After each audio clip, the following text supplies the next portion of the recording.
G'day viewers, a little bit different. Look, it's a bathroom video. Only probably half as perverse as you might be expecting with me and AIDzee in the bathroom. Sound's going to be shit, it's going to be echoey bathroom sound, but I'm sure we can handle that. AIDzee, we have a task today. We have a task today, sir. Today it is important that I take out and re-glue my teeth. My teeth have been provided to me by the Royal Melbourne Dental Hospital, and thank you for their work. Now, they stick in pretty well, but if you want to eat, talk or do something unusual, you've got to glue them in. Now, the glue stays really good for like a day, but it's been more than a day since I glued them in last, so Right. they've got to go. Yeah, so we're going to do a live stream a bit later, and this is to, well, kind of avoid his teeth comedically falling out while he was talking, which I saw some value in, but I sort of kiboshed that, going, you know, even I have vanity. Yeah. I know. You think no, because, you know, I'll show you bits of me, but even I have vanity. I was slightly more worried we might traumatise the audience, but you know. Yeah. So now we'll actually see this the work in progress. How AIDzee glues his teeth. Going to change the angle of the camera and show you AIDzee getting it done. Thanks, sir. Alright, so I'll just switch around. Switch this so I can see where we're framed. No, so I can see both you and mirror you, so you can do it however you want. Beautiful. Let me know when you want to do it. And go. Righto, folks. This is how it's going to happen. I'm going to take out the teeth, take the glue out of my mouth and the teeth, and then I'm going to re-glue the teeth and reinsert them. Many people go through this process, but I think I've got a unique angle. Alright, so fingers in.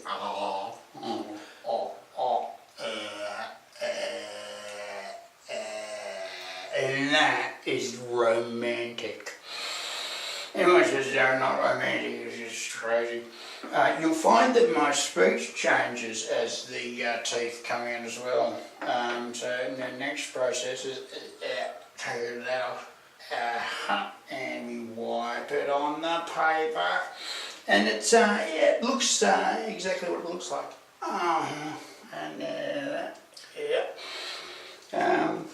I do this about 20 minutes every day.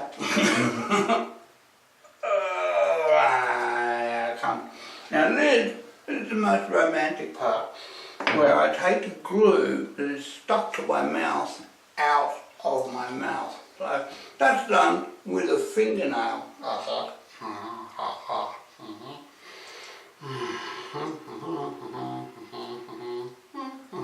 I sing little songs. Yeah. So, AIDzee, how good's your history knowledge? Okay, well, what happened on the 2nd of September 1666? What's happening there? There's a few things going on. No, you have to tell me the date and the year, because I'm here to help.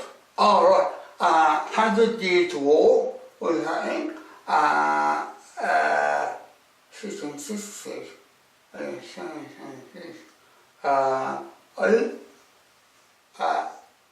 Pennsylvania was founded, but I might be off. That's an interesting turn of phrase considering what you just pulled out of your mouth, but you know. Anyway. Yeah.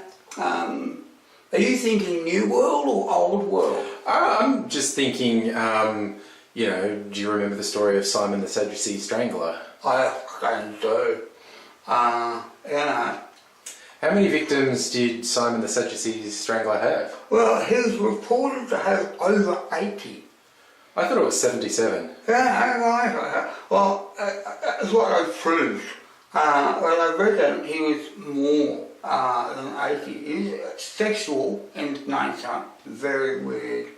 Have a strangle, get a boner. Well,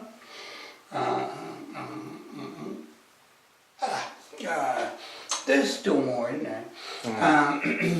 The top glue is hard to get out. Simon the Sadducee Strangler was sexual in nature. Was he savagely sexual? Yeah, savagely sexual, Simon the Sadducee Strangler.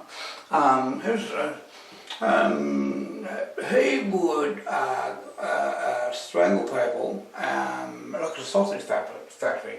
And then he'd sodomise their still warm corpse? Sodomise their still warm corpse, sodomise their still slowly breathing corpse as they expired. Simon Sexual Strangler, sexual young man. Sexual sadist. Psychotic sexual sadist. Psychotic sexual status. Psychotic sexual status. The Simon Sexual Strangler. I'm here to help. You are, and I am a professional, so I will be answering the questions about Simon Sagery's psychotic sexual strangler status in a proper and full way. Or getting glue out of my fucking head. But I mean, yeah, that's a pretty gruesome topic to talk to people. Talk about something else. I did meet Sally Struthers the other day. Sally Struthers. How gorgeous is Sally Struthers? Again, a sexual. Yeah, but you know what she does in her spare time? I don't. She sells seashells. Dude, Sally Struthers sells seashells by the seashore. Wow, that was really intuitive of you.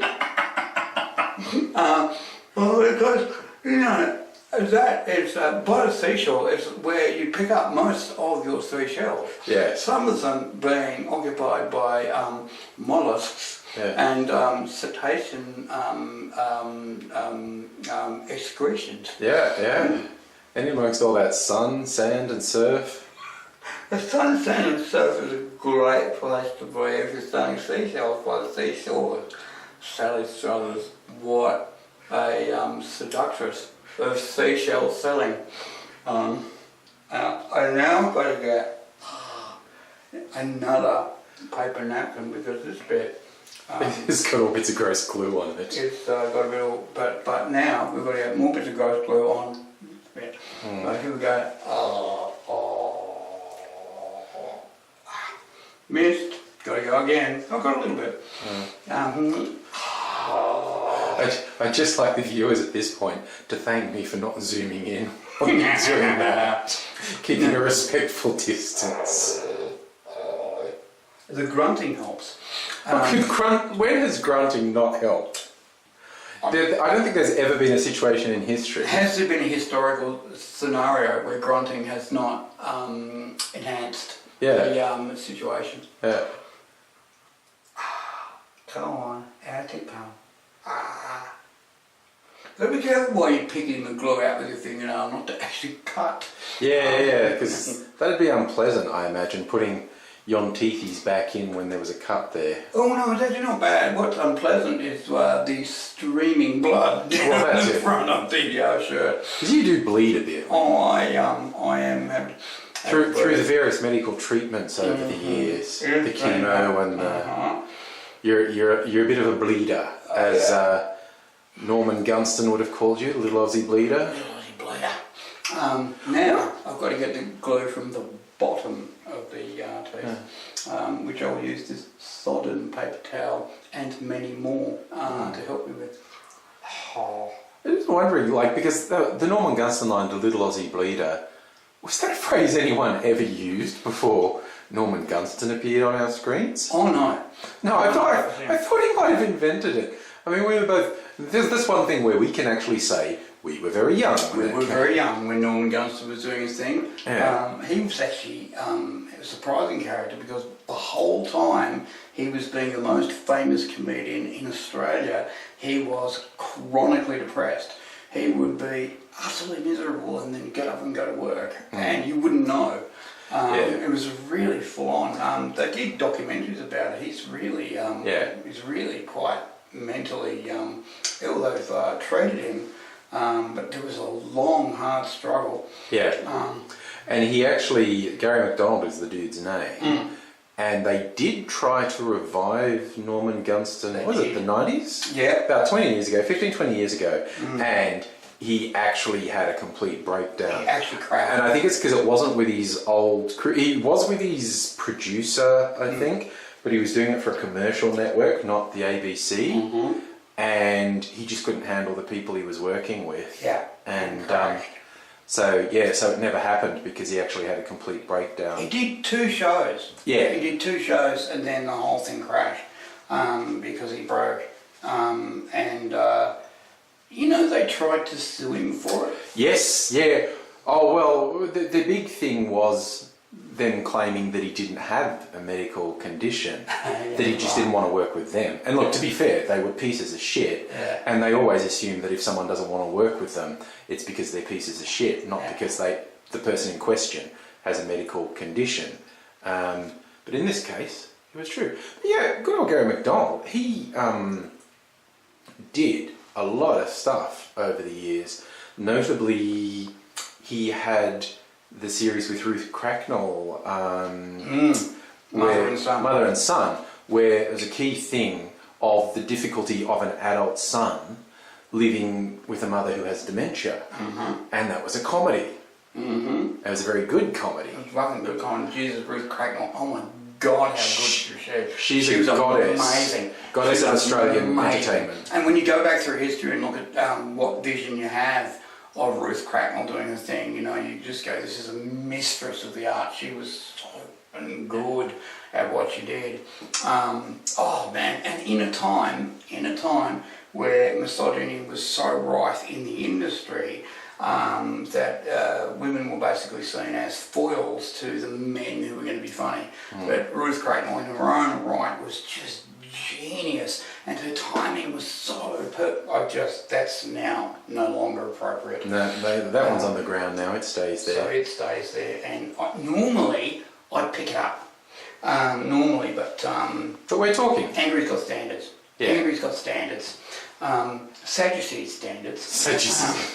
Savagely sadistic sexual standards. And interesting, Ruth Cracknell also, she was in a movie, I think she may have been in her 70s. She was either in her 60s or 70s. The movie was called Spider and Rose. It was just after Mother and Son had finished its run. It's a pretty good movie, an Australian movie from the 90s called Spider and Rose. She did her first nude scene. She did a shower. Completely nude. And after a long and storied career, she did her first nude scene in her 60s or 70s because Ruth Cracknell doesn't mess around, basically. No, the script called for it, she was up for it. Yeah. And everyone said, oh, Ruth, how could you do this? You're, oh my God, you're going to be embarrassed. And she said, nah, it's in the script, it's going to happen. Yeah. And she just went for it. And she looks glorious. Yeah. I mean, it's really... A woman having a shower. Yeah. And then the whole thing, because she's having a conversation while this is happening. Yeah. And it was just... I think they did it in 2 takes. Probably. And this is another thing about Ruth Cracknell, because she started in vaudeville, and you only get 1 shot at vaudeville. Yes. She was classic for getting things done fast. Yeah. And so they did the whole shower scene in 2 takes, and it wasn't because protected modesty. It's just because she got it. She nailed it. She had a big interview. What do you want exactly? Where do you want the wash? Who do you want? The angles. And she was always very technical about how we're going to do this. And the director, wanting to not make everyone uncomfortable, made it very technical and told her co-star to be very technical, and they just nailed it. I think they did the second one essentially as a safety. Yeah, to have different angles maybe. Yeah. Yeah, it's a pretty intense movie. It's her character has been in a crash in which her husband's killed, and she's trapped in the car with her husband's dead body leaning right into her face for a long time, with flies crawling across her, and her husband's eyes are open, and the flies crawling across his eyes. And she can't move. Yeah, and so she has a phobia about flies after that. And her family put her in an old person's home. And the central thing of the story is she's being transported by a young ambulance driver, Spider, and he's been doing his training for ambulance driving in Sydney. And it's basically gotten too much for him, road accidents with little kids getting squished and whatnot. And And Junkie's waking up and punching you. Yeah, and he's going to pack it in. He thinks he can't handle it, and his last job is to transport Rose. And Rose is this crotchety old woman with fairly severe post-traumatic stress disorder, and he's a young guy with post-traumatic stress disorder. And it's like, will they learn something from each other? Yeah, maybe. And it's a funny movie as well. It's pretty intense, but it's funny and entertaining because Ruth Cracknell, funny as hell. What I'm doing at the moment is scraping the extra glue off the teeth, which, as you can see, is bountiful.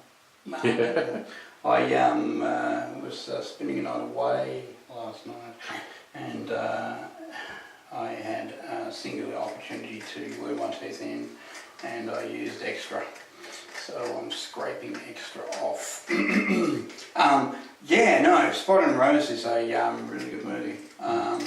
And one of the things about Spot and Rose is that a lot of the shots are claustrophobic. Because that's part of the PTSD of her, she was shut in. And so a lot of the shots are in this ambulance with her and him, like, you know, in close proximity.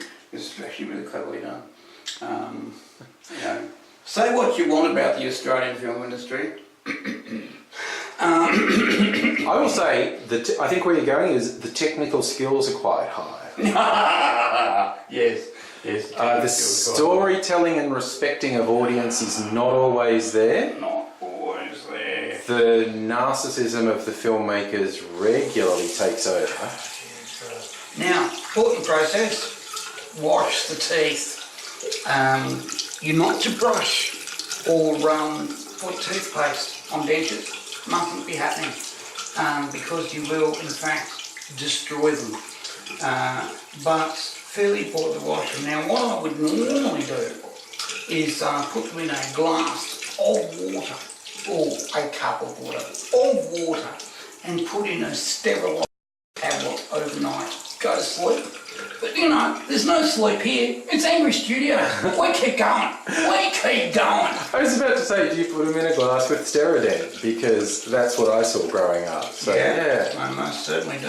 Okay. I use the cheapest form I can get at the supermarket, and I go up to the cashiers with my Steradent and my glue. And basically, I have a conversation with the older ladies on the checkout. Oh, I don't like that brand. No, it does nothing for me. You're better off with the home brand. Oh, okay. No, thanks, darling. Are they sticking in yet, or are they still wobbling around? And I'm going, well, you know, they're getting very lined, but I've turned into the guy that has the chat with the cashier while the line's getting bigger. You know, as a young person, you're going on, can we please just scan stuff and go? You don't need a chat in the line. You know, are you that lonely? The only person you get to talk out to is the cashier. Can we just go into the 4 lines of only? I'm that guy. I've turned into that guy. I'd say their names, but I don't want to scandalise them. So yeah, it happens to everyone. Because I also walk with a stick, you'll notice that old people notice or tell you stuff that is ridiculous, like the bougainvilleas are out earlier this year. They just right. What happens when you're walking around with a stick is you're walking so slowly that you see everything. And so because your mind is working just as fast as it always did, you see where the ant's nest has moved to, because it was different yesterday, and it takes you 15 minutes to walk past that. So you do notice the bougainvilleas are out earlier this year. You do notice that Cherie has gotten pregnant again. She should be doing some sewing and not of dresses. Oh, no. It's from the old Groucho Marx line from his game show on TV. Oh, yeah. That You can still, I think you can see it on YouTube, like outtakes, because what people don't know is those game shows that run for 25 minutes often take an hour or more to shoot, and they edit for highlights. And they also edit out stuff that maybe didn't work or was maybe even a little inappropriate. And Groucho Marx had always like, and this is like in the 50s or 60s. He had this game show, and one of his contestants, like I said, I think you can find this on YouTube. I think the show is just called Let's Make a Deal. And this woman's on, and Groucho's doing the get to know you questions, and it's like. You know, how old are you? You know, you're married, been married, 20 years. And no, I think she'd been married like 10 years and had 8 kids. Mm-hmm. And Groucho's going like, 8 kids? That's so many. And she's saying, oh, well, what can I say? I love my husband. And Groucho goes, well, I love my cigar, but I take it out of my mouth occasionally. Didn't make it to air. No, menu. I love the fact that the density of the joke is he got the double in. Yeah. He's got both sexual meanings in at the same time. Yeah. It was beautiful. Yeah, take it out of my mouth occasionally. Yeah. There's that. So yeah, that's a little trivia. I'm going to highlight the glue application. Oh, nice. It appears all very neat, but think about this, it's going to be squashed, and then I'm going to have to get the squish out, hence the final bit of toweling. So here we go again. Alright, while you're doing that, look, I got a feeling we had a bit of a dig at the Australian film industry, and I want to talk about one I saw in particular, one of my afflictions in life. I'm not so worn down as AIDzee with things, but I think I have tinnitus. I have extraordinarily bad tinnitus, and I have to explain to people how bad it can be. Like sometimes at night, when I'm trying to sleep, the noise in my head is as loud as cicadas, and it's just like a screaming noise. It's damage to my eardrums basically, and it creates. You know, if you hear a loud noise, you get ringing in your ears. I have that constantly and really, really badly. Now, there's an Australian movie, it's, I don't know, 5 or 10 years old, called Noise, and the protagonist has tinnitus. So, of course, I wanted to watch it, and I eventually got around to watching it. And that's the thing about Australian film craft being technically very good. Noise is shot amazingly well. It's a good story, the sound design is good, the acting is good. There's some very clever stuff in it. It basically involves a fairly crazy mass killer and someone who can identify him. And they hold back a bunch of stuff. They don't show it to you straight away, and you get to see it later, and it suddenly makes other stuff make sense. So it's really well structured, really well layered. And you get to this point where our cop protagonist with the tinnitus is this guy who's been hassling him, you realise is probably the killer. It hasn't been confirmed yet, but he's probably the killer. And he's making a move on our cop who seems to have worked out, I think this guy might be the killer. And also the witness, a young lady, also realises something up, and she's heading back to where the copper is as well. And so it's coming up to this critical moment. The copper and the killer shoot each other.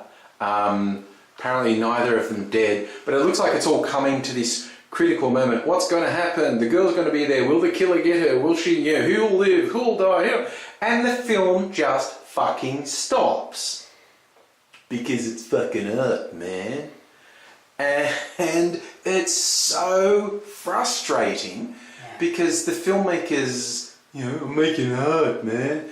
You're shitting on the audience's face. That's what you're doing. That's what you're doing. You set everything up for a resolution. It was a really well-made film, good script, good acting. And then you pissed on it. I don't know, because it's not Hollywood formula, man. Stuff doesn't wrap up that neatly. Fuck you. If you take your audience on a trip, take them to the final friggin' stop. I I mean, there will be exceptions. People could probably bring out movies that work solely because some things were left unresolved, and that's the central strength of the movie. But this movie, in terms of plot, was really quite linear. It was a really traditionally structured narrative, and we were building up to the resolution. And I mean, for reals, they could have finished it in 2 minutes. Two minutes of extra film could have successfully and satisfyingly resolved everything. But they didn't, because they're artists and only Hollywood does these neat endings and blah, blah, blah. And that's why the Australian film industry has problems, because people make films that fucking spit in the audience's faces. And it's shitty, you know, like, you know, it's been pointed out to me that E.T. the film, it was a Spielberg film, right? At the resolution of the film, there is a literally 1.5, no, it's less, it's 30 seconds. It's 30 seconds of film which wraps up every sub-story in the film, and there are about 6 of them. But in 30 seconds of a pull through in the street, you see 6 sub-stories wrap up. There's like a guy arrested, there's people going home, there is a girl gets saved, a guy gets foiled, and it all just sort of happens in front of you in 30 seconds, and it was brilliant. It wraps up beautifully because, you know, E.T., spoiler, has by this time gone home, but everything else works out, and Spielberg's very, very good at this. He's done this many, many times. And I was surprised, honestly surprised, when Spielberg did War of the Worlds. Right? War of the Worlds ends with the aliens dying because of parasite infestation. Right? And everyone bitched, moaned, and complained about this, but what people aren't really aware of is that's how the book ends. Yes, the common cold killed them. That's what H.G. Wells wrote. That's how he... Because basically the aliens were kicking shit out of humans. They were winning, and then all of a sudden they die. And it's like everyone says, oh, that's not very good news. It's like, well, no, that's what happened.